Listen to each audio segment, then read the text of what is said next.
Lagpas na raw sa kailangang bilang pero handa ba talaga ang sistema? Umabot na umano sa 137 members ang bilang ng mga mambabatas na sumusuporta sa impeachment laban kay Vice President Sara Duterte, sapat upang umusad ito patungo sa Senado.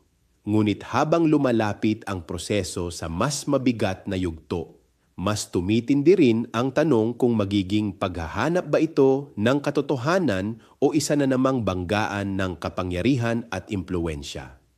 Sa isang bansang matagal nang nasusubok ang tiwala sa mga institusyon, mahalagang bantayan hindi lamang kung sino ang mananalo, kundi kung magiging patas, malinaw at kapani-paniwala ba ang buong proseso. Dahil kapag ang hustisya ay mukhang minamadali o minamanipula, lalong nahahati ang bayan. Ako si Bishop Tonyo, obispong migrante sa Europa, at ito ang Damdaming Makabayan, tinig mula sa laylayan. Hanggang sa muli!